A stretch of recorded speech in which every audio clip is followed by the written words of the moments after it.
All right, I think, let me just hit the little refresh here. And,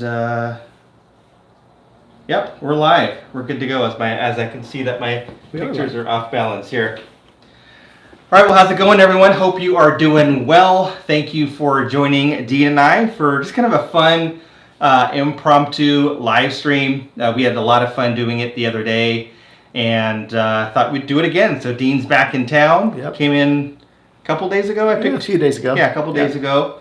So if someone can just, okay, so thank you for saying that the audio and video is good, because I was just going to ask, how is the audio and the video? So we're actually upstairs today. We're in my office, and thought we would just have a little fun talking up here about water. So I think that water is, it's one of the, when people, there we go, quality H2O, right? So the thing with water, I think, is so many people, when they're looking at their aquariums, they think about, the decorations, the plants, the filtration, what kind of filter should I get, what kind of additives do I need in the aquarium, and they don't really think about the water. And I think that's kind of a topic that comes up quite often. When people ask me about, sick fish, or what kind of fish should I keep, or what pH, or right. That. And I kind of thought about this when I made the test video, the test strip video a couple of days ago. And testing my tap water, and several people had mentioned that they don't test for tap water. They didn't really think about it. So I think it's a really important thing, and I think water is the number one thing that we deal with that has the most impact on our fish. So that'd be a good. Well, yeah, and I think that a lot of people just assume that all fish live in the same water. Right. And they don't. They don't. Will they? Yeah, maybe. But I mean, like if I'm moving somewhere, the first thing I want to know is where's the water come from and what's in it. Right. And you can go to any of your municipal water departments and get a water report. Will it be what you need? Sometimes it is, sometimes it isn't. But at least you know what you're starting with. Right. Right? And I think when even with Corey, when he moved to his new house, I think that was a big took test kits up big there. factor. Was what's the water like? So for those of you that don't know, what we're talking about is when we're filling up an aquarium to house fish in there, we want to know what the parameters of that water is. Meaning, is it very acidic? Is it more of a base? Does it have a lot of dissolved minerals in it? Right.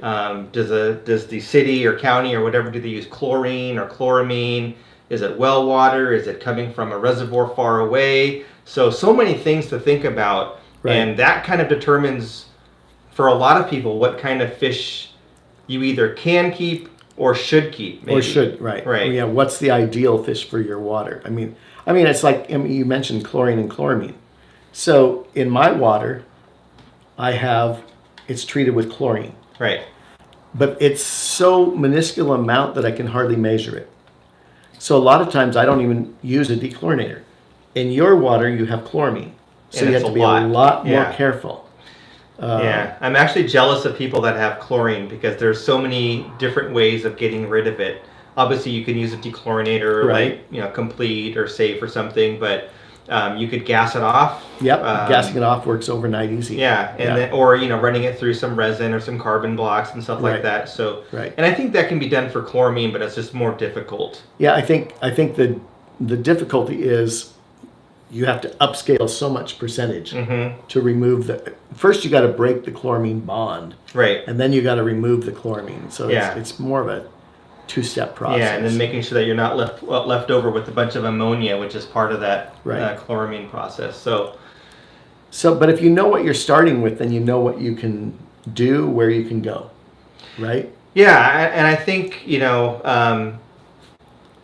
for me, I've never, I never was in the habit of testing my water from the city to figure out what kind of fish I keep. Or I've always kept fish that I like to keep. True. Fortunately, I've always lived in a place where the fish that I like happen to be okay with the water that I have. Right. But even now, I have fish, that, South American or Central American fish softer water to African cichlids or something that require that harder water and a higher pH. And I think overall I've been okay. Maybe not at the level where I would be successful breeding certain types of fish where other people would be. Right. But moving forward, if I were to move, I would definitely want to know where I'm going and what the water's like beforehand. Right. Because that might determine whether I want to live there or not. Well, that's part of it, but it's also, it lets you be prepared for it. Now, for the last, I want to say several years for sure, RO water has become the thing. Right. But have I done RO water? Yes, I've done RO water. But when you're manufacturing water, there's always issues. Mm-hmm. And it's basically balance. Right. So for me, I've always kind of adapted to what's coming out of my tap. Mm-hmm. And in my case, it's soft, but it's very high pH. Right. But the pH has been inflated by the water department to keep the pipes from corroding. Right. So if I'm not careful, my water will crash. Mm-hmm. So people say, "Oh, you're adding coral to make it harder," and they're always looking at, how do I take this rock hard water and soften it? Right. So yeah, I have to add coral or my pH will crash below 5. Yeah, I think we have similar water because here in San Francisco, our tap water is like 8.6. Yep. Which you'd think would be great, but it's actually artificially inflated. Right. Because like the TDS is like 30, so right. It's almost like an RO water that's been treated with chemicals. Yeah. I've never actually done RO. So for those of you that don't know what RO or RODI is, it's reverse osmosis deionization or whatever. So basically it's running tap water through a full filter system to remove everything out of it, so you're left with just a pure H2O. Yep. The problem with that for many people is that just the pure H2O is not necessarily what you want to have in your aquarium because it lacks a lot of vital elements that you want to have in their minerals specifically. Yeah. So it would be like distilled water. It would be like pure H2O. Right, and most of the time, fish can't live in it. Right, because it doesn't have... You have to have something else in there. Right. Whether it's carbon or calcium or something, you have to have something else in there. Yeah. So I've never done the RO thing. I know that some people are really big into it, and they say that you have to do RO water. You have to, like for me, like I've dabbled a little bit in salt water, and some people say that you have to do RO water. But I've talked to people that have beautiful corals and reef tanks, and they use tap water. They just treat it and take care of it, mineralize it. Right. Yep. That's what I would do. Yeah. So what would you say for kind of the average hobbyist out there that's either they have a small fish room or just the normal viewers on the channel, maybe just a couple of aquariums. What are things that they should be looking for from their tap water, and how would they test for that? So, the main thing that I would worry about in tap water is I want to know the chlorine, or chloramine, the content. And I don't actually know. Can you test for chloramine? You can actually. I don't know that. Yeah, so we actually, so Corey and I were just chatting about that the other day. Okay.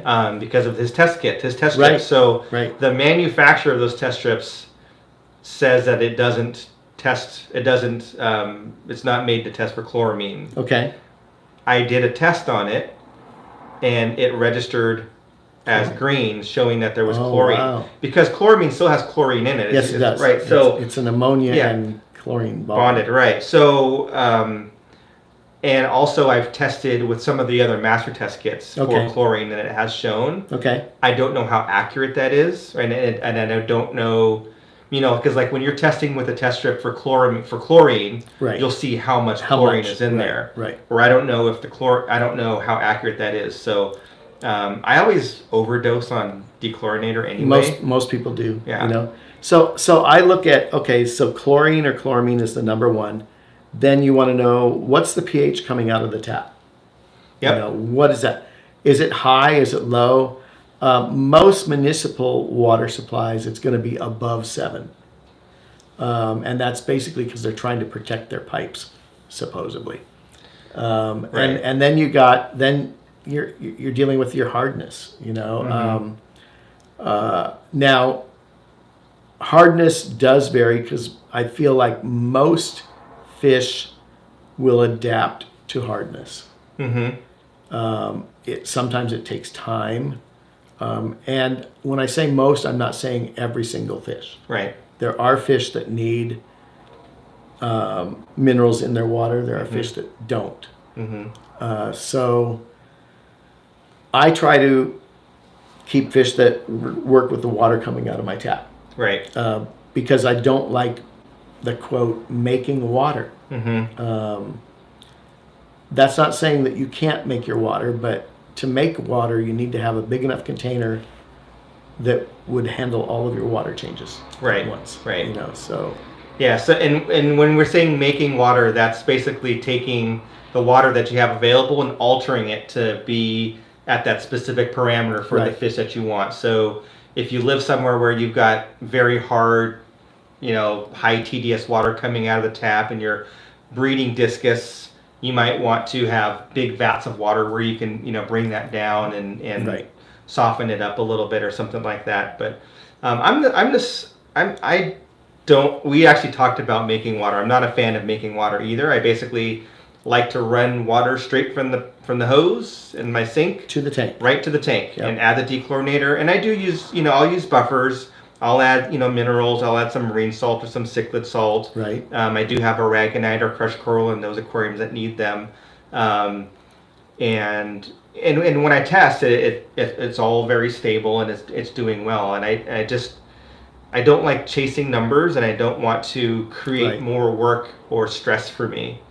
Now, my situation is different than yours because you are the master breeder. So you're breeding a lot of fish. Right. And you're breeding fish that you're selling for profit, that you have to make sure, you know, you can't afford to, you know, have, you know, 10 tanks of black rams crash. Right. Where for me, I'm just kind of more for a hobby, and if they breed, they breed. So for you, it's even more important, right? Well, kind of, but you know, let's go back to that whole, what you just said about just from the tap to the tank, right? So if you think about nature, a lot of our fish come from areas where it may rain a lot, and it might rain like 5 inches in a half hour or an hour. That's a straight RO water change. that's a water change, but yeah. But like you were saying, you have crushed coral in the tanks and stuff for buffer. That's not going to buffer immediately. Right. Next time. Yeah. But yet your fish are still doing fine. So you've obviously, you know, the pH has changed a little bit. The hardness and everything has changed. And then it gradually, probably, what would you say, maybe 24 hours, 36 hours comes back? Yeah, a good day, I would say, depending on the volume, of course. So, you know, I'm kind of that same game plan when it comes to water changes. It's got to go from the tap. I mean, some of mine goes through a pre-filter for sediment, and my water change system goes through a carbon block. Okay. Yet, I don't really know that does a whole lot, honestly, because of the speed that it's going through. It's probably more of a better particulate filter than the sediment filter. Yeah. So, but you know, it gets into the tank and it's mingling with all of the other water, so it's not like you're doing a drastic change in there. Now, 3 trips to the Amazon. Most of the time, we would check water parameters at every collecting location. Okay. Usually with some form of test strip. Right. And we would write those down. I was talking to Corey about this the other day, that I think there was only one place in all of the Amazon that we've ever checked that the pH was below 7. And it probably was not raining. It wasn't raining. In a stagnant like pool with lots of leaf litter and lots of leaf. Yeah, exactly. Yeah. So, and yet, you know, everybody says, oh, South American cichlids or tetras have to be kept in this black water that's like coffee and Right. super soft and acidic, yet it's not that way in the wild. I mean, I'm not saying that there's not some places that is, Sure. because I know there is. Right. But where we collected, there isn't. There wasn't, So I don't feel like people need to chase what they're after. I mean, most of our fish that we receive in the hobby are coming from like Florida or other fish farms. Right. Yeah. Thailand And those are not natural environments. Right. They've already been adapted to tap water, basically. Yeah, those fish farmers are just taking a bulldozer or a backhoe and digging big ponds in their yard and just using their existing water that they have. So, now what would you say as far as testing water? Because I've kind of been all over the place with this, where I used to really like test all of the time. And then I got to a point where I felt like, I know what I'm doing. I don't need to test my water that often. And I think a lot of it was laziness, and the fact that some of the kits are, it takes forever. You got to shake the thing and shake it, add so many drops, right? Wait, yeah. Where now with the test strips, it's a lot. It's quicker. I tend to test when I sense there's trouble. Okay. Or also sometimes when I'm setting up a brand new tank. And I'll give you an example. So I'm hoping to take back some of the Shelleys, right? So when I take those back, I want to try to have the water match as close as I can. Right. Because, I'm bringing a fish into my fish room that hasn't been in there for a long time. And it might not adapt to my water right way. So right. I'll want to test then. But I don't feel like you need to go out of your way to test every day. Now, if you are cycling a tank with fish in it, yes, you may want to be watching the ammonia every day. Right. And that's basically to protect the fish. But pH hardness, I think, is when you need to. Yeah, I think the pH and the hardness, I think, is definitely is maybe less frequent. Yeah. And for me, sometimes it's curiosity, or if I see something that a fish behaving a certain way, I might want to just check it. But what I've found to be helpful recently, and this is something that's important for a lot of us because water is scarce, right? It's relatively finite, especially lately. In certain, California, we have droughts, and depending on where you live, water may be readily available or not, or you just save money. But I find that when I test, sometimes I'm testing to see, do I really need to be doing a water change? Right. Now, for you, and you have like a semi-auto system. Yeah. Other people have full auto systems, but mine is full manual. So meaning that I have to drain the water out manually. Now I use, pumps and things like that to make it easier. But like I was just talking about this the other day, where I was going to do some water changes on 2 of my African cichlid tanks. And I didn't really want to because I wanted to do something else. Okay.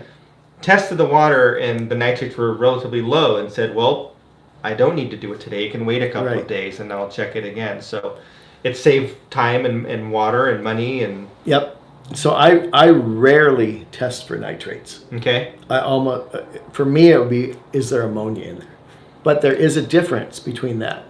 So most of the time, I'm raising tons of fry and they're overcrowded. Right. You don't have that same situation. Right. So when I'm raising tons of fry and they're overcrowded, the ammonia can spike daily sometimes. Right, because the bacteria can't keep up because they're growing so quickly. And it doesn't matter how big a filter you have. There's times when it just can't keep up. Where in your case, yours are set up more as this is a viewing tank. Right. So then the nitrates is going to become more important. That's going to tell you when you need to change the water. Right. You're probably not going to ever have an ammonia spike unless, for sake, a couple fish die in there. You don't see them, So. And you bring up a good thing about filtration, because I hear this all the time too, that I'm going to add another canister filter or 2 canister filters to get better filtration, or I'll have to change water less, and it doesn't work that way. No. So I think there's a misconception with how big your filter is or how many filters you have to what you can have in your aquarium. And if you could have one betta fish and have, 10 canister filters. Right. It doesn't matter whether you have 10 canister filters or one tiny little sponge filters. Filter, it's the same amount of bacteria. Right. And then you could go the same way on the opposite direction. So I think people sometimes they correlate better water quality with more filters, and it's not necessarily the case. No, the only thing it's going to give is maybe lower sediment in the water. Yeah, it depending on the media. Right. But I'm kind of on the same boat with you on that. Is most of my filters are sponges of some form. I mean, even my canister filters are filled with sponges, so they're not much different than the ones that we use from the co-op that bubble air through them.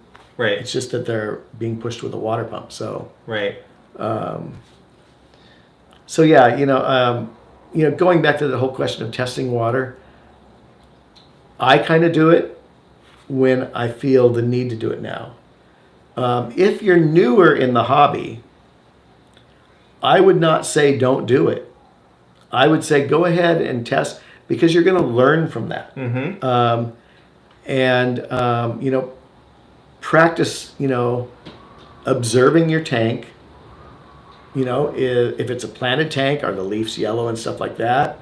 Are the fish gasping at the surface? Any of that stuff are signals that something is not right. Right. So getting the practice in, I mean, I've been doing it for over 50 years. So, like I said before, I hardly ever test for water. But if you haven't been doing it that long, don't let people talk you out of it either, because it is going to give you an indication of what's going on in the tank, and it gives you a peace of mind. Yeah, it gives you peace of mind, and I think for some people, and I've talked to people about this before, and I'm kind of in that camp where sometimes it's just fun to do stuff like that. It's kind of fun to just be a chemist for a day, or and play around, and I think I used to get really excited about filtration more than the tank itself, just because I wanted to do all the plumbing and everything. And so it can be enjoyable, and you can learn quite a bit. And I think every time you test, you can learn something from it. I do, at least. Especially like if you have multiple aquariums and you might think that they're all relatively the same, and you go around and test them, and you can find that they can be drastically different.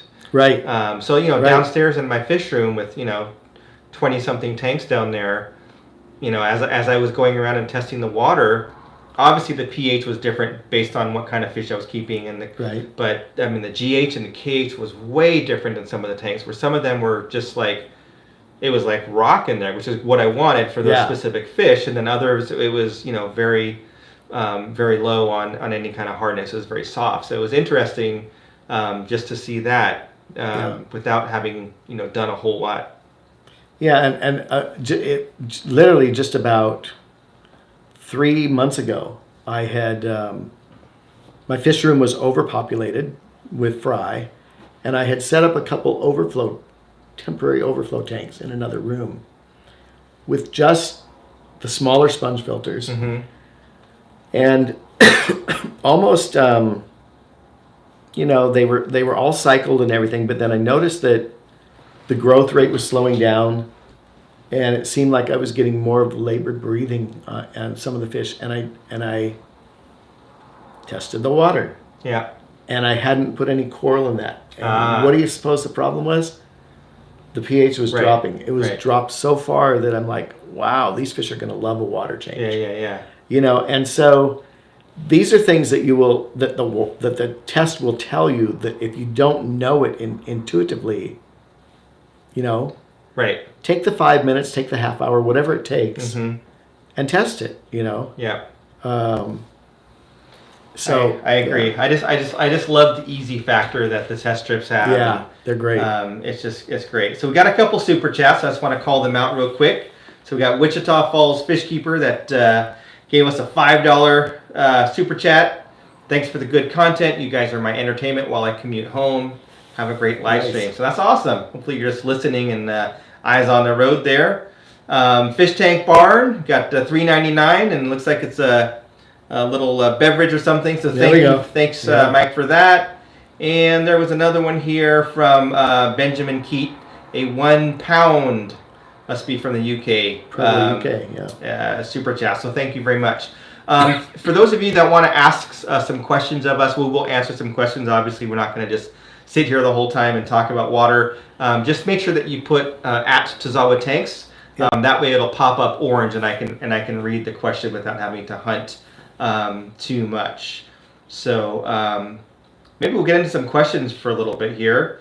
And if you guys have any questions on water, breeding fish, anything, we were talking about breeding fish earlier today. So great person to ask. So Fishy Business is asking, or he's saying, what a great duo right here. Is there considerable repercussions for using water in aquariums that have gone through a water softener? There can be.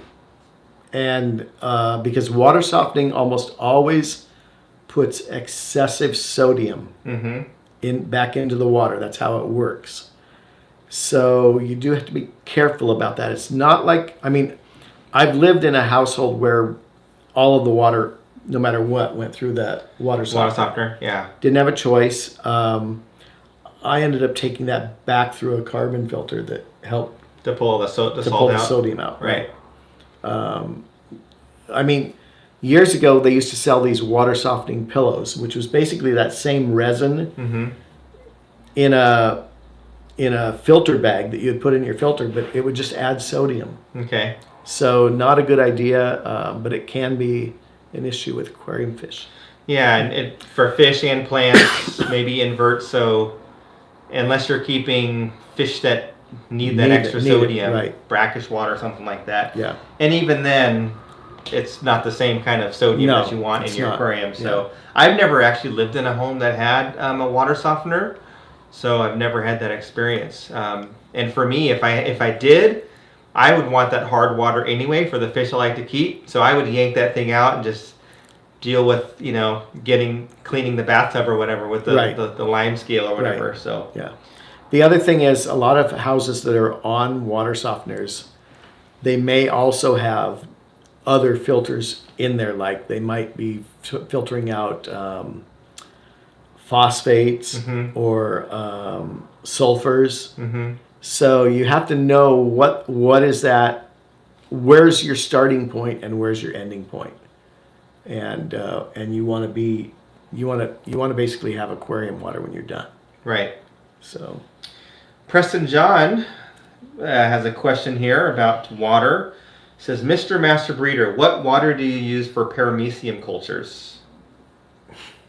So I usually take my tap water, and I have adjusted my hot water heater to have it come out of the tap at about 130 degrees. Wow. That's hot. That's very hot. I don't want to touch that water. Yeah. So, you can touch it, but the reason I did that is so that my water would last longer. Okay. My warm water would last longer. So when I'm setting up a new paramecium culture, I take that just from the tap, as hot as it'll come out, I put it into a gallon jar and let it sit overnight. It's going to bring it down to room temperature. And then, and in some times I'll have an air stone running in there, but not all the time. So basically, I'm just running super hot water that I know that's going to be pretty sterile at that point. No dechlorinator, nothing like that. Again, I have very little chlorine in my water to worry about. So then I will take that water and I will 50-50 it with tank water. You're already doing way too much work. I know, I realize that. So 50-50 with tank water, and then I'll add my cultures. Okay. Whatever it is. Right. And I've found that rabbit pellets work really well for culturing paramecium.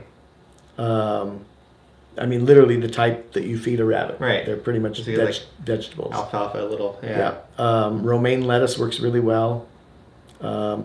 And hay. Hay works really well for paramecium cultures. Interesting. Tracy Griffin asked, how high can you let nitrates go before a water change? So I know for me, I don't worry too much about the nitrates until it gets to be 60 to 80. That's about right. 40 for me is like a good, depends on what I have in the aquarium. I think 40 is a good. Yeah, so when I'm around 40, then I start to think about, okay, it's getting close, and it depends the way I have plants in the aquarium. Did I just use fertilizer? Other things to think about. But kind of I use 40 as like that's a good number, and above 40 is when I start to think about a water change. Same for you? Yeah, again, I tend to test more for ammonia than nitrates. Right, okay. But at the same time, I feel like nitrates aren't as toxic to fish. Some people say they're not toxic at all. I'm not an expert in that field, so I wouldn't really know. But if you go above 40, you're getting out on the outer limits. Right. So I would stay in that range. Yeah. Beta Ops is asking me. She has, or Beta Ops, she or he has 6 multis and a 20 long. You want to set them up in a 55 for more of them and get a second generation eventually. If you can get them to breed, do I have a recommendation for a fish at the top of the tank? So you could do a lot of different types of fish with multis, because the multis, even though they're small, they're pretty vicious. Yes. And will hold their own against fish larger than them, and they pretty much will occupy the bottom part of the tank. But I would say to try to get something that would stay on the upper part of the tank, that likes the same tank water, that's not going to really mess with them or have issues. Cyperchromis would be probably something that would do well in a 55, to have like a group of Cyperchromis, which is it's like a Tanganyikan sardine fish. Mm-hmm. There's lots of different colors and color variants. You could do those, would do well, and they wouldn't really predate on the small fry. Right. You could do other Tanganyikans as well. Some of them might be more aggressive, like I have mine mixed with Brashardi. Right. And they do well, but the multis outnumber the Brashardi by like 6 to 1 or more. So, I'd say so. Yeah. that works out well. You could do other like rock dwelling Tanganyikans. You just have to think about predation and stuff like that. But I would, if I would do in a 55, I would do some kind of Cyperchromis. I think that would look good. Or you could do like maybe even like a small rainbow species. I was going to say the Praecox. Okay, right. The Praecox rainbow would be perfect. Now that's not saying the Praecox rainbows will not. They will go after some of the fry, but multi-parents are pretty vicious about protecting their fry. So that might be a pretty good balance. Right. Yeah. Let's see, Dean, have you ever worked with Goodeids, and have you ever bred them? Long time ago, longer than I can remember. All right. So nothing currently with them. Medcow74 is asking, is Super Red, LF, Bristlenose, last spawn all turned white and died after leaving the cave? Any ideas? Now, I've never bred Bristlenose or any Pleco, but you've done many types. Right. So were they, I guess the question is not 100% there. So what you're saying, if I'm reading into the question right, is after the fry left the cave, assuming they were alive at that point in time, then they turned white and died after that? If that's the case, almost for sure they starved to death. Okay. Because bristlenose fry, they need tons of food. Mulm works really well, as a lot of biofilm. I always have some wood in there. Mm-hmm. Rocks with algae. Right. And a bristlenose fry tank is almost one where you walk by it going that way, you throw some food in, you walk by it going this way, you throw some because food they eat it that quickly. Most of it just goes through them. They process it. Okay. A chunk of zucchini works really good. Green beans out of a can. Right. A lot of people will buy the no salt ones. I honestly don't think it matters that much. Not with that much water volume. Yeah. So now, if they turned white and were kicked out as eggs, then that they might have been infertile in the beginning. Right. Right. Yeah. So. Streetwise is saying for us to explain the timing difference for the new test strips. So I'm assuming that you mean the timing difference between using a master test kit and using a test strip? No, I'm assuming something different. Between the two test strips? Between the ammonia and the... Yes. Okay. Yeah. So the ammonia one, you have to swirl in the water for 30 seconds. Mm-hmm. Now, that doesn't mean you go in... How do I do this on video? That doesn't mean you go in there and you go like this. You don't shake it in the water. It's just... passing it through. Keeping it moving, right? For 30 seconds. So this is obviously to activate what is ever on that pad. Mm-hmm. The other test strip, the multi-test strip, it is for 3 seconds. So that's basically going like 1001, 1002, 1003. Bring it out and read it. Yeah, because I dip it in and I kind of do one of these. Yes. And then I take it out, put it flat on top of the tank. Right. Come back in 30, 60 seconds, whatever, and read it. Yeah. So Benjamin Keat, another 5-pound super chat. Nice. Earthworms, my friend. Justin Campbell, $5. Automated water changes. Automated water change with sediment filter and carbon filter. How do I know when to change the carbon? Test for obsessively, or just pick a bi-monthly schedule, etc.? I just pick a schedule for mine. Okay. So most of them will give you a gallonage limit on the label of the cartridge, and then I literally just say, okay, how many months is it before I pass that many gallons through that cartridge? And then I usually cut that in two and guess. I mean, we're talking about maybe $20 if you include the sediment and the carbon block filter to change them out. So in my case, I do that about 8 times a year, something like that. Okay, so every 6 weeks or so. Something like that, yeah. That's a lot. But it's cheap compared to... unscrewing it and screwing it on. Okay, yeah. So, yeah. Any tips for breeding Epistles in hard water? They are hard to find in Ohio. I've heard several say the hard water makes fry survival difficult with a GH around 300 here. I've never bred Epistles. You have bred lots of Epistles. And I've lived in Ohio. And you lived in Ohio a long time ago. That's right. Yeah, so you're going to have to soften the water. That's your only choice, because the fry, I mean, even if you manage to keep the fry alive, which you can keep some fry alive in your normal tap water in Ohio, but you're going to get a distorted sex ratio. Mm-hmm. And you might end up with all males or all females, depending on what you get. So this is one of those cases where, and I don't want to use that word RO water. It rains a lot in Ohio. It'd be really easy to collect some of that. I mean, I can remember storms literally where I could have collected 5 inches in an hour without even trying. So that's what I would do if I was out there. I would collect some of your rainwater. Usually you don't want to collect it when it very first starts raining, but in 10 minutes after the pollution's out of the air, and you've got clean rainwater. And if you're worried about that, just run that through a carbon filter really quick, and it'll clean it up. That's what I would do. I don't think you're going to have success with Epistos in brick hard water like that. It's just not going to happen. Should breed some African cichlids.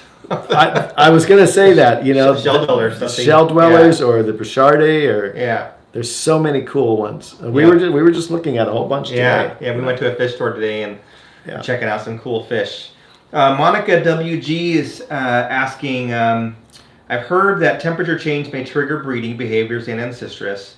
Do either of you think water flow, either fast or slow, also helps trigger breeding behavior as well? So I don't know about the water flow. On the temperature change, yes, I think that that can trigger some spawning behavior, specifically colder. Right. Not cold to warm, but warm to cold. So cooler, yeah. Cooler, right. So if your tank is normally, let's say, 78 degrees, you do a water change and it's now 72 degrees. Yep. The fish might think it's the rainy season, a big storm came through. Right. There's more water to spawn. There's more food coming down the river. Now, what about flow? So I have found that with any pleco, more flow is great. But I don't use that as a trigger. Although upon reading this, I could see it as a trigger because if you think about it, okay, so these plecos are in this nice, slow moving stream, and all of a sudden there's a rainstorm, right? Then the flow is going to pick up, right? Right. So yeah, so that could be, but I usually in my pleco breeding tanks have flow going all of the time and use a cool water change. Also keep in mind if you do a really good feeding before the water change, then they're full of food, they're full of energy.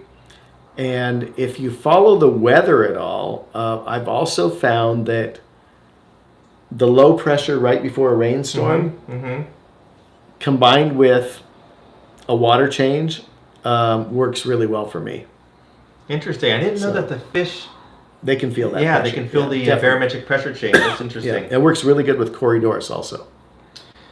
Dean, what temp do you keep your L397s at, and what is their staple food? They're at around 80, 82 degrees, somewhere in there. What's the 397? I'm terrible with the L numbers. The 397s are the red Tiger Plecos, the ones that Corey spent all the money on, and then I ended up with them somehow. Okay. They're like orange and black striped. I think I have one. You might. Yeah. I have a bunch of babies now. I think I have one that I bought at auction. It was one that Carlos bred. And I put it in my Planet tank. And you haven't seen it since? I only see it when I get out my flashlight and look behind the sponge filter, and I can see it looking at me. Yeah. So that's where I know where to drop the algae. So what was the other part of that question? What's their staple food? I don't have a staple food. They eat anything I throw in there. So whether it's frozen brine shrimp, frozen bloodworms, some zucchini. They love zucchini.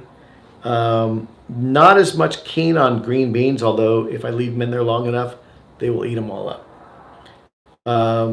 So I just and also lots of pellets, flakes. I found that they eat everything. So I don't really have a quote stable food for the plecos. Okay. And I don't know what it would be if I had to pick just one. Right. I just don't know. Here's a good question. How do we get Dean and Zenzo to speak at our local fish club, and what subject would you want to teach? So, I don't know about any in-person clubs meetings happening right now. I am speaking at Aquashella next month, but I think that if you were to become a member of Aquarium Co-op, I think that we're going to start having, Corey's going to start having some speakers on there. I'm sure you'll be on there. I might be able to do some. So that might be a good way to see some other speakers as well as us and get to hear what we have to say. Yep. What would we talk about? What would you talk about if you were going to give a talk? So I've been doing quite a few talks during the COVID thing. Are we allowed to say that yet? I can't even remember. Yeah. During the virus, the pandemic. Matter. So yeah. So my two main talks are the collecting trip in Peru, and then I have a second one on my fry system and how it works and why. Okay. I suppose I could do I could make other talks on numerous subjects. Right. Those are the two that are prepared right now that I've done for a lot of different clubs. Cool. I've seen one of your talks. Yeah. It was your Peru one. Oh yeah. For me, I know that the talk that I'm having in Florida next month is going to be about following your passion in the hobby. Nice. And kind of sharing, my journey and why I do certain things the way I do them. So maybe less educational and more kind of a peek into, what's in my brain and what I've experienced. Maybe to ignite that passion in someone else. Yeah, that's right. So regarding those, the plecos that were in the cave, they were white in the cave. Do you think the father kept them in the cave too long? Because there's lots of mulm and zucchini in the tank. They were free swimmers when they died. So do you think the dad kept them locked up too long? The plecos? No, because the babies can escape the parents. It might seem like they can't, but they can. It could be numerous other reasons. The dad could have squished them, literally. Right, okay. Right? My guess is if they were in the cave much past that free swimming stage, they were hungry. And there might not have been enough food. Okay. So I get corrected on the denomination. It's 5 quid instead of 5 quid. Nice. So I believe isn't quid like bucks? So like pound. So you could say $5, $5, 5 pounds, 5 quid. Right. Isn't that the? I don't know. To me and you. Right. In Europe, it's not. Right. So all right, let's 5 quid. Hey Dean, I recently pulled an Epistle clutch an Epistle clutch. Most of the eggs turned white, but a few were super dark pink. Are the really dark pink eggs viable? Yes. All right. Yeah. The white ones are not. A lot of and this tends to freak some people out, that the Epistle eggs are really pink. A lot of them are. Versus a lot of other eggs are more amber to clearish gray. Mm-hmm. A lot of Epistle eggs are very pinkish. And those ones are viable unless they turn white or opaque. So, yeah. All right. Have you ever bred Odessa barbs? Well, I've not specifically Odessa barbs. I've bred other forms of barbs. Lipstick ones, tiger barbs once, and a few others a long time ago. But those other two are more recent. New Mexico Aquatics is asking if there's an optimal temperature for breeding those. The barbs? Yeah. For me, I've always just kept them at 80, 82 degrees. A lot of my fish are kept at that temperature, by the way. Yeah, do you keep most of your tanks all the same temperature except for the discus? Try to. The discus and ram's a little bit warmer. Okay. But everything else ranges anywhere between 78 and 82. Okay. And that's something that over the next year I'm going to work a little bit more on. Not necessarily stabilizing that temperature because I've seen what happens in nature. I mean you're in a river and all of a sudden it's raining, and that warm 82 degree river is now 68 right. degrees, and the fish are doing fine. Right. So I don't think. And as it's been said many times before, heaters are my nemesis. Okay? Yeah. So don't even ask me what brand of heater would I recommend. We've heard none because of them. We're not going to go there. So what I want to focus more on is what heater will keep me within, 4 or 5 degrees. Right. Doesn't have to be to the half a degree. Right. And scientific. More consistent. Yes. and reliable versus... Reliable is what's right, because you can adjust it. Yeah. Super chat from Monica saying, awesome, thank you for the reply. She's wanting to replicate an ancistrous environment as much as she can. Channel is fire. Well, thank you, Monica. Great. If we were to start from freshwater, would you go bigger or stick with the size? If I'm trying to read this here. So, if you were to start from fresh, would you go bigger or stick with the size tanks that you already have? I don't know if this is in reference to another question, but from for me, it would just depend on the fish I'm keeping. Yeah. I think people get caught up to think that bigger is better. That's not always the case. I think, purposely setting up a small tank with, fish or something in it that only requires that small space is perfectly fine. So if there was another reason for that question, just make sure I can see that here. I mean, in the case in my fish room, I have the rack of 10-gallon tanks. And if I had the choice and the space, I would switch them to 15s. I wouldn't go as far as 20s because I like the depth of a 10 or 15 right, for what those tanks are being used for. But the 15 would just give me a little bit more room for the filters and fish to grow. Right. 50% more space. Yeah. Right. Might even spread out your water changes a little bit. Maybe. What temperature, Dean, is your fry setup? 82, 83. All right. Is that for all fry, pretty much? Well, that's my fry setup. Okay. So in that tank, I raise discus angels, rams, plecos, rice fish, whatever fish are breeding that go in the fry system. That tank does not change temperature. Got it. Okay. If you ever see a video of that tank, you're going to see that the digital readout in the back says 83 degrees. It's not 100% right. So, Medcal, thanks for the $2 super chat. Appreciate it. Fishy Mom 2381 is asking, is there a way to buy fish or plants from either of you? So if someone wanted to buy any of you're not a plant person, so they're not going to buy any of your plants. Don't have to worry about that. How would someone buy some of your fish? So almost all of the fish that I breed at some point will end up at Aquarium Co-op. I do not ship fish, sorry. I do not ship fish, sorry. Yeah. I can say that 100 times and Yeah. I would still get an email tomorrow.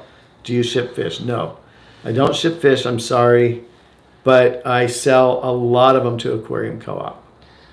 Yeah, and for me, the fish that I do breed now, when I sell them, I only sell them locally.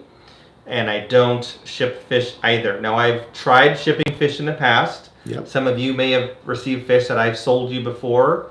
But the last experience was me shipping some fish to Dean's house.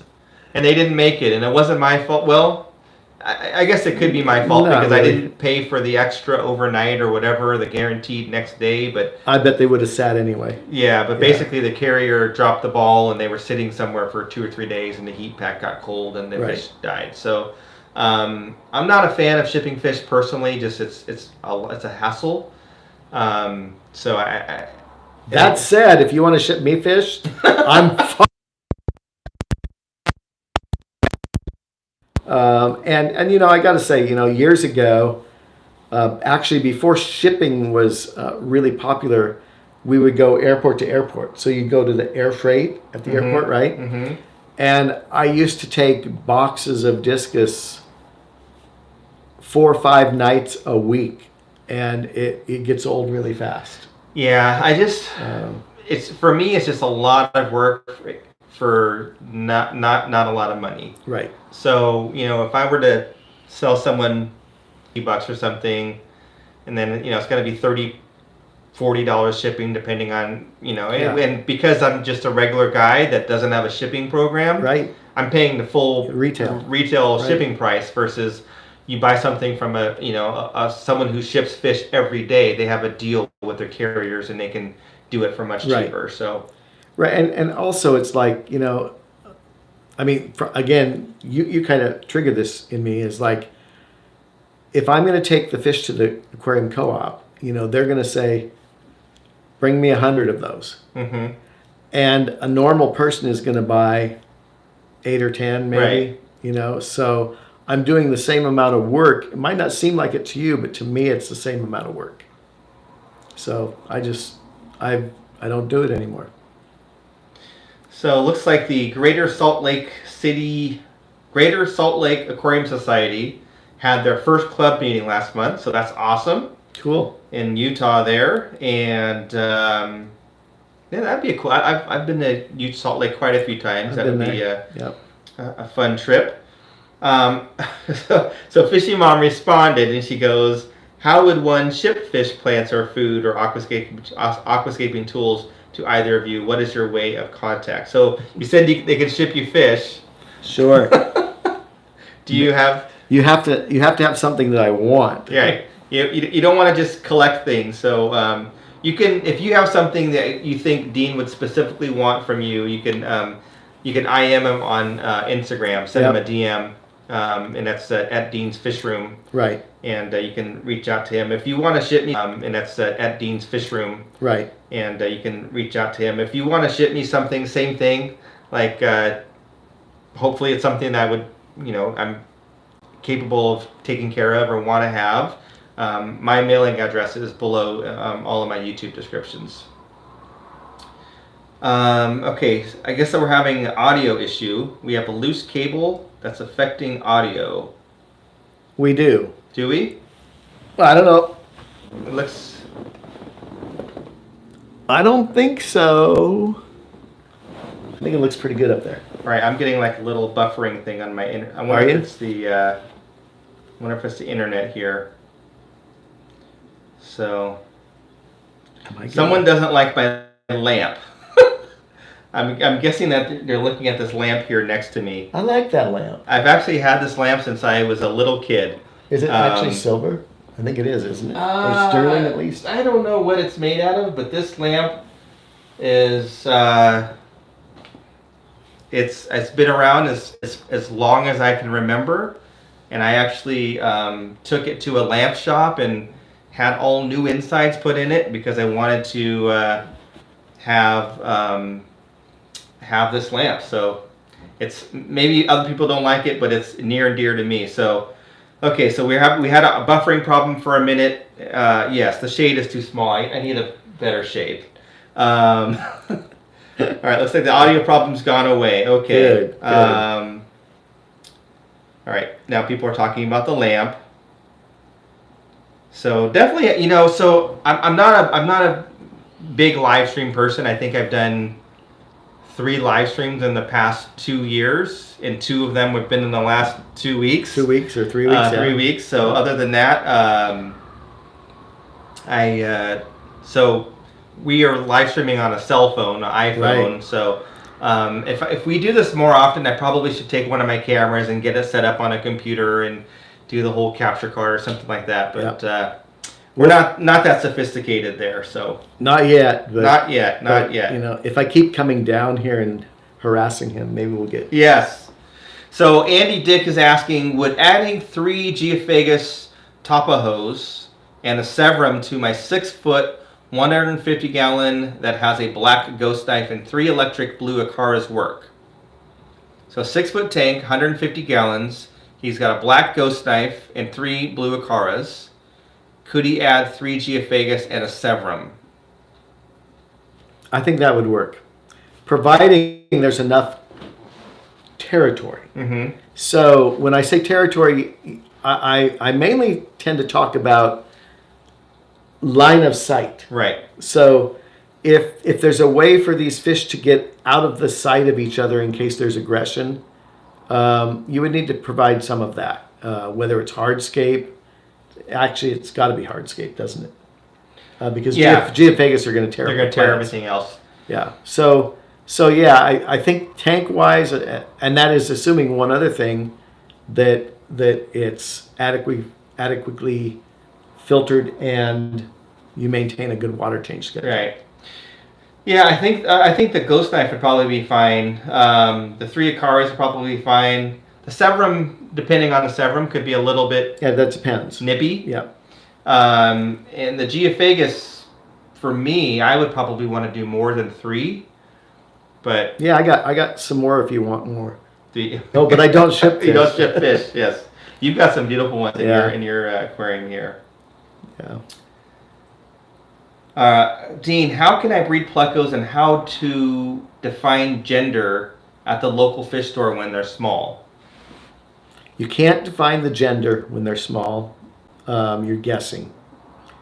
And we had a great conversation about this earlier today. Mm-hmm. The best way to do this is Remember when I was saying the 3 P's? Patience, practice, and perseverance. Yes. Right? So, so the best way to do it is buy yourself a dozen small plecos of the type you want to breed. And spend 2 years or whatever it takes to grow those to maturity. Let's just say you buy a dozen and say you end up with 9. That's happened to me several times because, you might have some that just don't make it. Then you don't need to bother about sexing them. They're going to sex themselves when you put a cave in there and they spawn. Mm-hmm. And you've had the experience of growing them up. You've gained experience as a hobbyist. And you're not rushing in there. And I think the other thing that should be mentioned here is it's not all about money. Right. Right? Because you might be in an area where they say, we don't want those plecos. Then you've got a whole bunch of babies and nowhere to go with them. You need to check with the stores first before you plan on a breeding program. Does that make sense? Yeah, it makes perfect sense. Yeah. Basically, you just want to see what the demand is for what you're going to breed before you breed them. Right. So another breeding question. Dean, when breeding your rams, do you pull the eggs or do you wait until they're free swimming?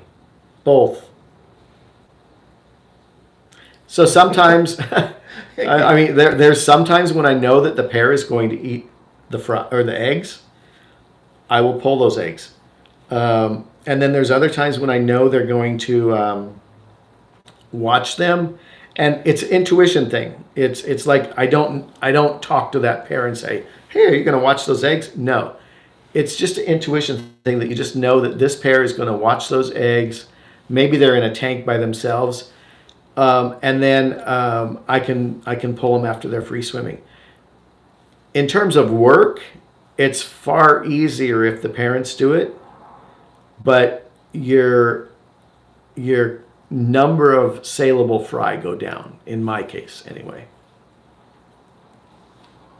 Great, good. Got a couple more people are talking about the lamp here. Someone's asking about a water-related question. Where was the picture taken from?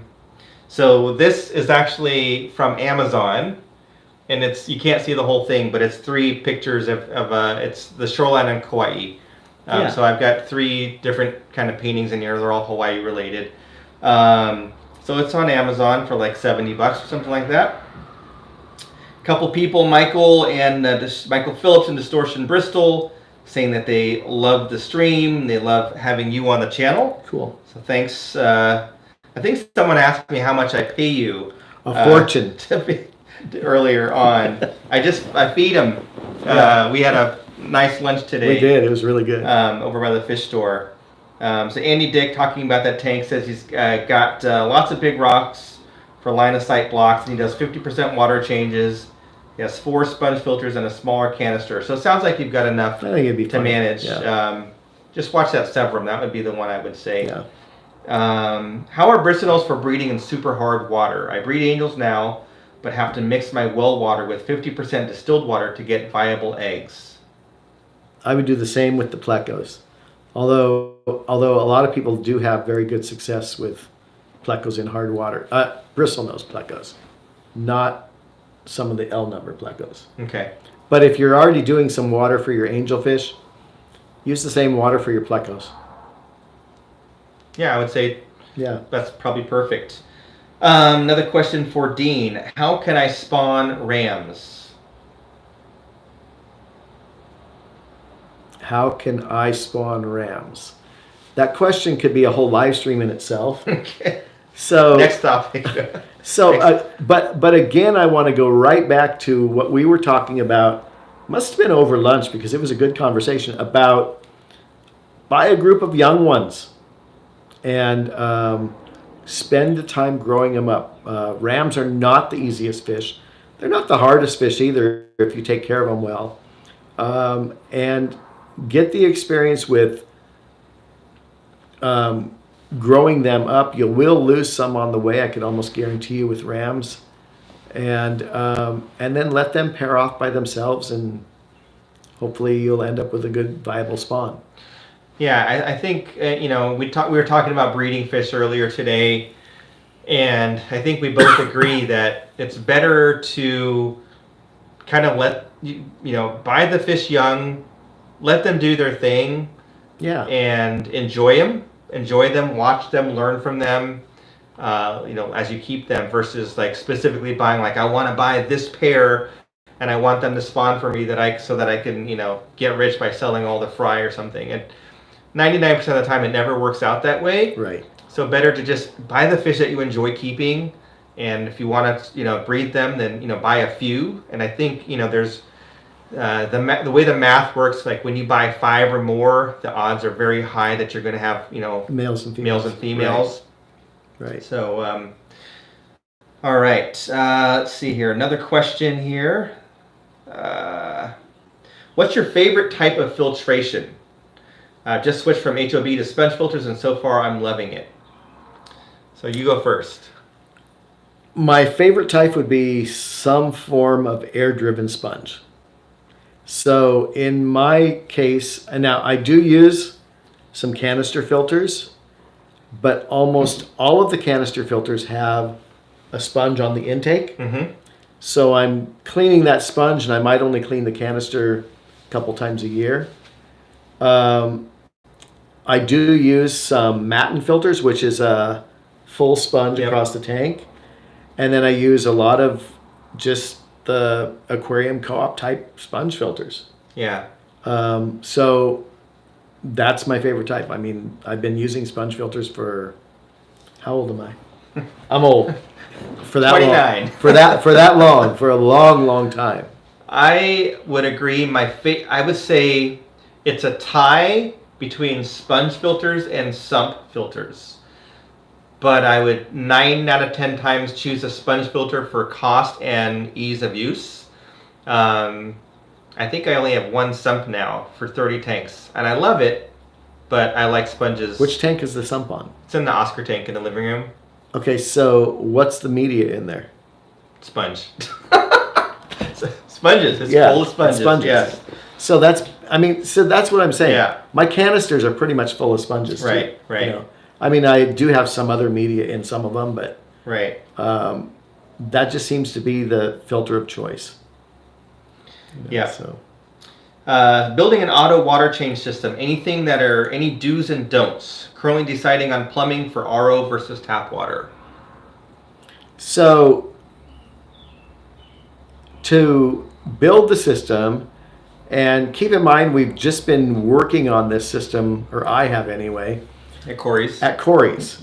So we probably spent more time thinking about it, thinking it through, than the actual process of doing it. Mm-hmm. So planning, right? Planning, and plan before you cut. Mm-hmm.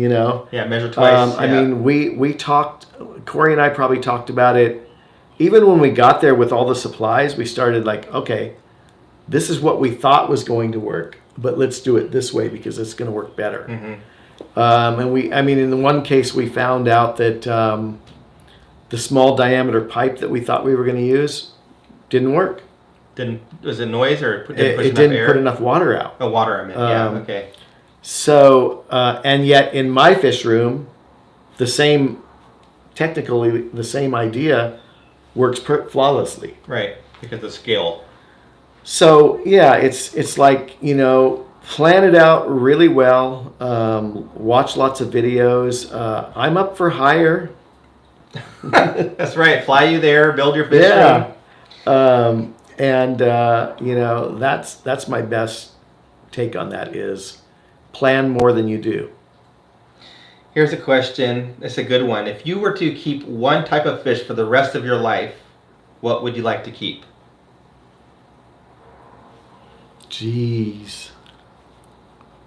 What's that fish that morphs into all the different fish? So that, it'll change from a discus to an angel to a yeah, right. I wouldn't do it. Transformer fish. Yeah, transformer fish, right. Would you keep just one? I mean, if I had to, I could. I wouldn't want to. What would it be? I would probably want to live in a warm climate like Hawaii and have a large pond full of African cichlids. Which Mbuna. Okay. Mbuna. Okay. I would do Mbuna because I can get lots of different colors. Yeah, that's true. And they would eat the algae that the sun's going to beat down and grow, and I could, you know. Would you swim with them? I would. There you go. Yes. Okay. Absolutely. So, I mean, you know, my gut answer would be discus, but you know, there's so many cool fish out there. It's hard. You can't pick just one. I mean, I was hoping you were going to say mud skippers because I'm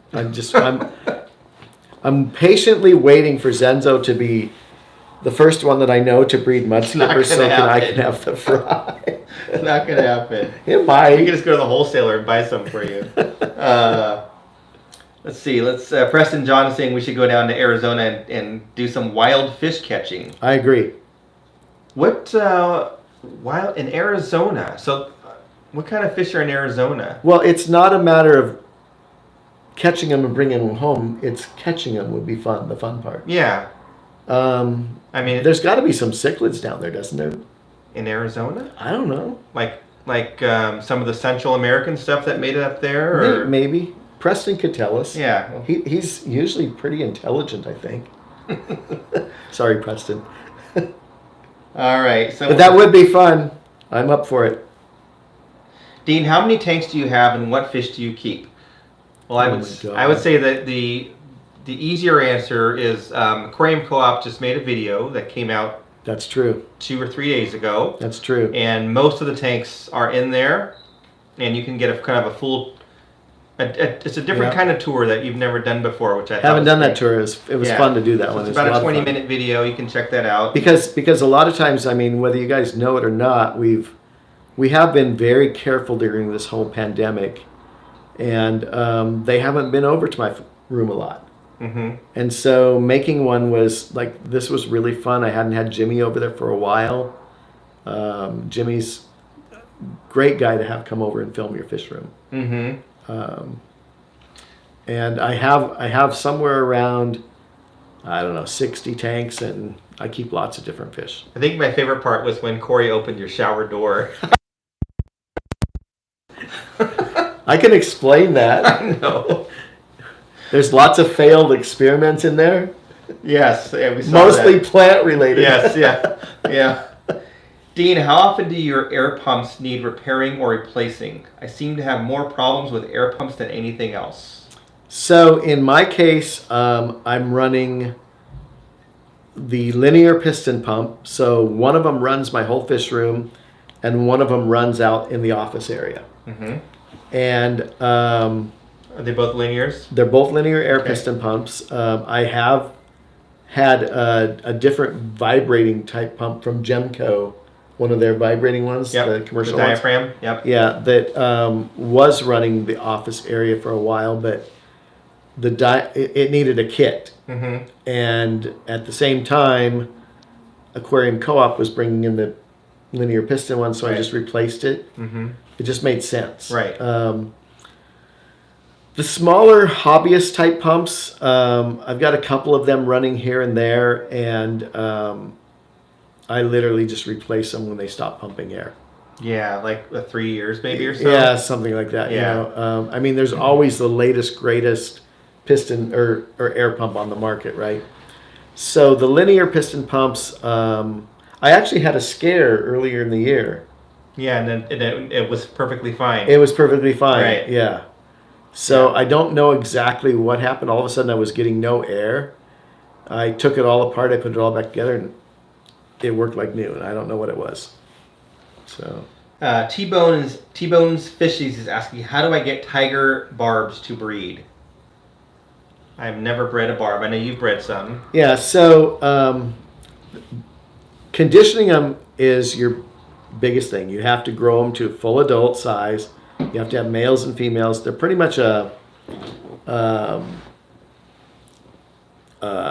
group spawning type fish. I feel like the cool water change helps to trigger them. Mm-hmm. They're going to need relatively soft water, and I've done them a couple ways where you just have tons of plants in the tank like guppy grass or hornwort. Mm-hmm. But also a really coarse gravel or marbles on the bottom. So they can fall through. So that they can't eat the eggs Right. that fall through. Right. Because they're going to eat the eggs as soon as they lay them. And if they're not, the other barbs in the tank will. Right. So, and then just raise up the fry like you would any small Tetra type fry. Really small. You might need paramecium. You're going to need some small powdered food. And if it doesn't work the first time, practice. Do it again and again. You'll find it. We got a couple good ones here. Did Dean change the other screws so they're all blue? No. On your fry, No. I still don't know why that was. There was a specific reason. That's on your. It's on the brine shrimp hatchery. Yeah. You're right. And how did we meet? So we met for the first time when I was up in the Seattle area, and it was the AGA, the Aquatic Gardeners Association, which is basically like a fish convention but for aquarium plants, basically. And you were there, I was there, Corey was there, a bunch of people were there. Yep. And we all hung out, and then we went to your house. Yep, afterwards. And only certain people got invites, I should say. Yep. So you can't have just a bunch of people coming over. So we went to your house, and so that was 2 years ago, I think, right? About 2 years ago. Yeah. And then you came down here. Well, then my wife took the job in San Francisco. Mm-hmm. So we were down here, and I spoke at the club. At the club and at Sacramento. You arranged all that to get that going. And then we just get together when I come down or when he comes up. You built the fish room and all that stuff. Oh, that's right. We did that too. That was fun too. That was a good weekend. Here's a question for Dean about African cichlids. Uh-oh. If you had to keep an African cichlid, which African cichlid would you keep? Oh, that's a really good question. You're bringing him home on Thursday. I'm bringing him home on Thursday. So, years ago, I used to do discus, and I've kept a lot of different African cichlids, especially the Tanganyikan variety, the Brochardes, the Lelupis, or whatever you call them. And some multis, but back then there was only one form of multi in the hobby. Mm-hmm. And some of the bigger Mabuna and peacocks, I also kept some of them. I wasn't too keen on breeding them back then, but I did breed some of the smaller Tanganyikas. I also kept have you ever kept the Tanganyikan killifish? No. Yeah, I kept them. They were kind of fun to keep too. Weird ones to spawn, but fun to keep. So, now I'm going to change one of the tanks in my office area, specifically the one behind my desk, and I'm going to take some of the gold ocellatus home that Zenzo has bred. And the reason I want those ones is because I want tank bred ones, and he's got them. Yeah, I have them, and they're free. And they're breeding. So. So let's see here. Oh, here was a question for you. Let me see if I can find it here. Looks like I lost it. It was a question about breeding angels in a 40 breeder, and curious on ratios of females to males and how many total angelfish would you do if limited to a 40 breeder? So if you're talking about breeding, I'd put 2 pairs, no more than 2 pairs. So 2 males, 2 females. Would you section the tank off once they paired up? I would think about that, but generally angels will divide the tank themselves. Mm-hmm. And maybe you put a couple potted plants if you're not planting the tank in the middle. You put a breeding site on each end, and the pairs will kind of stay in their territory except for feeding time. Mm-hmm. That works also in a 55-gallon tank. They'll kind of stay away from each other. You might not have successful fry rearing because they will go after each other's fry. So you might have to rear them in a different tank. Hi Dean, I've been curious. How do you balance your work and fish keeping? Do you find yourself limiting your work time or fish time more? I change week to week. I think that's different for you now. So I'm kind of semi-retired right now. So it's more of a balance of balancing everything else in fish time. And Corey does exaggerate this, by the way. He's always saying, well, I only have a few hours to spend in his fish room, and Dean has all day, but I don't. It's like I work on streamlining the work of a fish room. Mm-hmm. So whether it's the water changes, even the feeding, it's like I want that as streamlined as possible. I have played with auto feeders, but I don't use any currently. And the one challenge I have with that is you somewhat have to leave the top open. Yes. And that, in my fish room, the humidity goes up really quick, right? Yours it would too, because we're kind of in the same, So, so it is kind of a balance of, don't throw all your time in there. Sometimes you can burn out really quick if you do that. I've had fish room burnouts. I know you have. Mm-hmm. We've all had that. So, try to enjoy it while you're doing some of that work. A lot of times when I'm doing work in the fish room, I listen to live streams or podcasts. Yeah, right? Yeah. Let's see. At Dean, what temperature should the pond be before I move out the rice fish? So I played with that a little bit. They can go out at 42 degrees, but you're going to have to acclimate them slowly to that. Corey has actually had them where there's ice on top, so his has probably been close to 32 degrees. Breeding will stop, I found, under about 60 degrees. I have never seen any fry when the ponds go under. So in my case, I live in the Northwest. Mm-hmm. Right now, if it's 70 degrees out, my ponds would be maybe 60. Mm-hmm. Okay? So I kind of cheat. I take old aquarium heaters and I throw them in the pond. I usually probably end up burning them out, but I don't care. Right. So I'll get the pond to about 72 degrees. And I've tried a couple heaters where I set them at 65, so it just doesn't go below, and I've had very successful with fry. Right. Yeah. So, I've never tried them. I actually want to put them in here one day. My little. Oh, I have to send you some eggs. Yeah. I gotta catch all the guppies out. That's easy. Yeah. What's been the biggest surprise or change in your time during the hobby? The biggest surprise or change.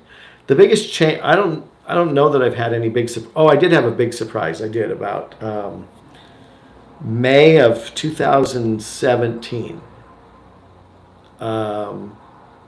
My wife and daughter surprised me with a trip to the Amazon to collect fish. Oh, there you go. So that was probably my biggest surprise I've ever had in the hobby, and it has led to 2 other trips down there. Yeah. Right.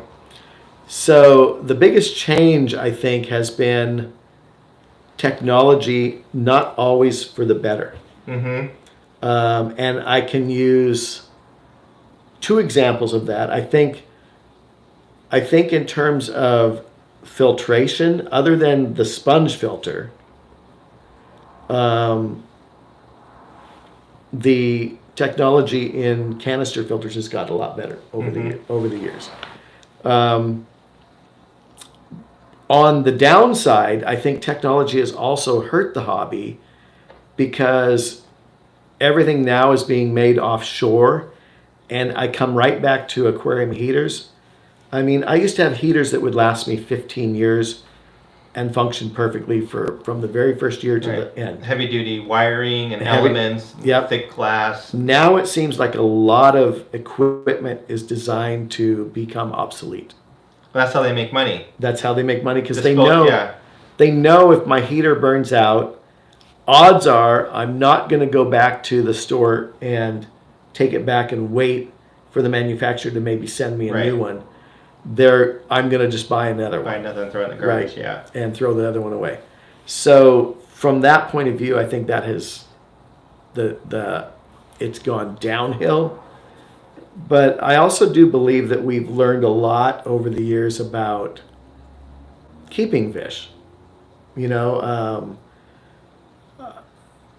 years ago, you know, I don't ever remember these multi-strip test kits and stuff like that. We would just do it off the cuff. Right. You know, so right. So technology has definitely changed over the hobby, but biggest surprise was definitely the trip to the Amazon. Yeah, that's pretty cool. Yeah, that was cool. You got to go with us one day. I've got a passport appointment next week. There you go. Yeah.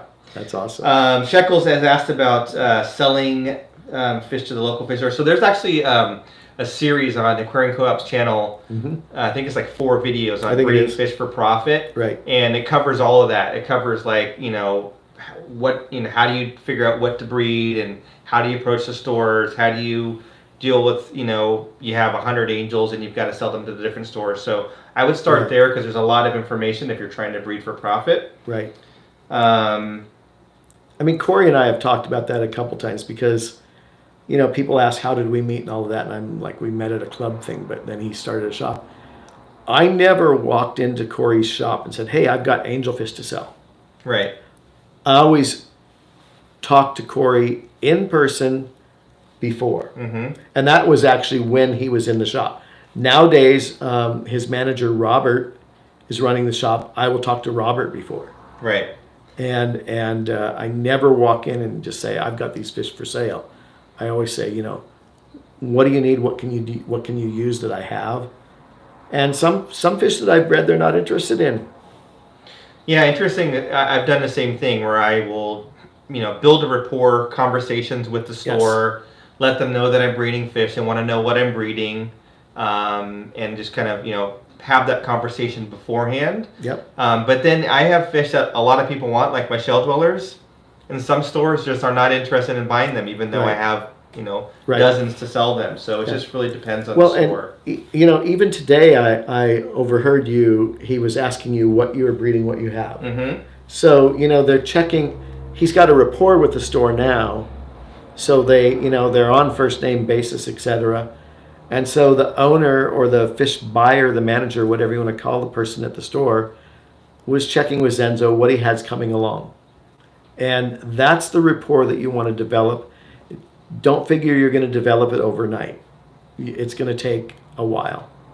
Yeah, it takes time. You got to build the trust, and you might want to even give them a sample and say, I've been breeding these fish. Right. Here are 4 or 5. I'd like to give them to you and try them out. And if you like them and they do well for you, then I've got 100 more of them or something. So. Yeah, and I've actually done just that. Mm-hmm. I've taken stores, and it's not like 1 or 2. I've taken them a bag of 15 or 20 and say, here, sell these. If they do well, we can talk further. Right. Yeah. Let's see here. When building a linear air pump system, can the system be split from the pump with a T, or should it always be a loop system? It can be split as long as you're not going hundreds of miles of pipe. Right. So a good point in that is, in the new urban fish farm up at the Aquarium Co-op, none of the air is in a loop, because it can't be, because we're going down rows one way. So we have we've run a line and we've teed off of it several times, and it's still working just fine. All right, so we're a couple more questions. We've been on for about an hour and a half now. We have? Yeah, wow. Time flies. And I know you've got some stuff to do this evening. So I do. A couple more questions here. So question for Dean. What do you do with a fish that Aquarium Co-op doesn't take from you? Or has that happened? That hasn't happened. Well, there you go. And I think a lot of that's knowing what they're going to buy. Yeah.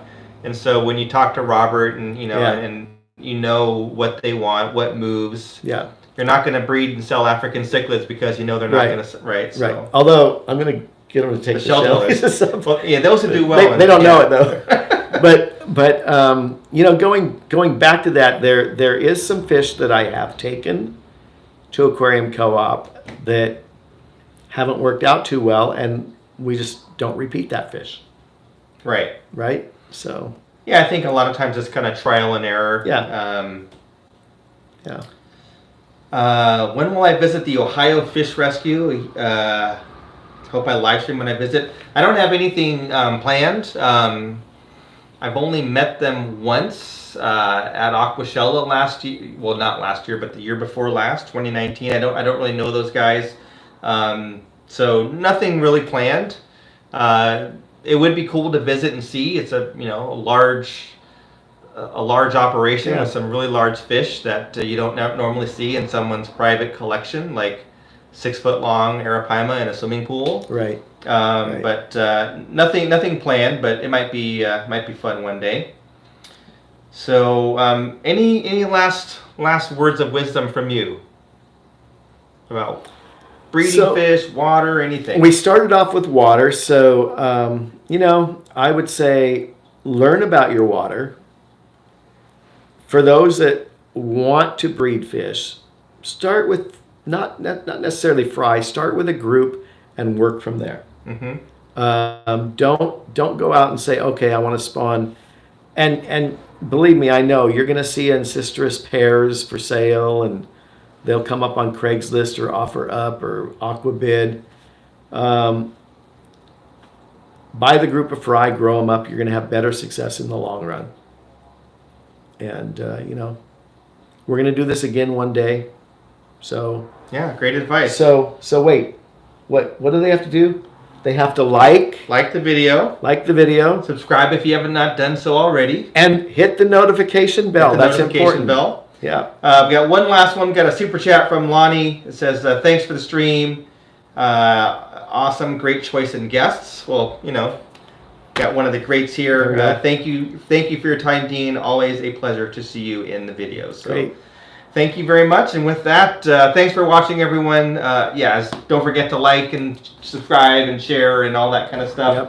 Yep. And if you want to learn more about Dean, you can find him on Instagram, which is at Dean's Fish Room.